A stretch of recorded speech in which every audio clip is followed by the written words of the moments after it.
உதாரணமாக இப்போ நான் கார் வாங்குறேன்னு வச்சுக்கோங்க, ஒரு தனி நபராக எனக்கு எந்த விதமான ஒரு தொழில் கிடையாது. நான் ஒரு வேலைக்கு போய்கிட்டு இருக்கேன் அல்லது வேலையே இல்லாமல் இருக்கேன். நான் ஒரு கார் வாங்குறேன்னு வச்சுக்கோங்க, அது என்னுடைய சொந்த பயன்பாட்டுக்கு.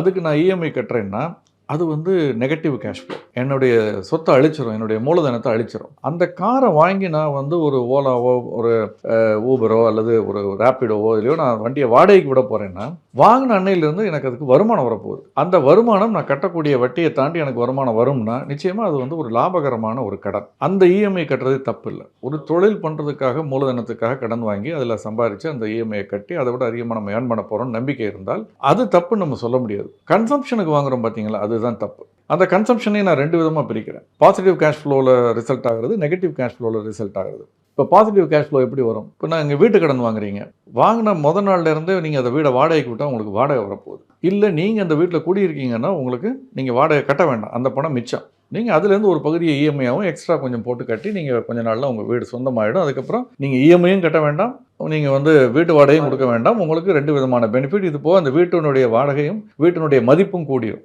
ஸோ இப்போ இது வந்து லாபகரமான ஒரு கடன். இந்த மாதிரி கடன் வாங்குறதுல வந்து தப்பு இருக்க முடியாது. இதுக்கு இஎம்ஐ கொஞ்சம் கஷ்டப்பட்டு ஸ்குவீஸ் பண்ணி கட்டிட்டா கூட ஒரு கட்டத்தில் நமக்கு ஒரு நிம்மதி வந்துடும்.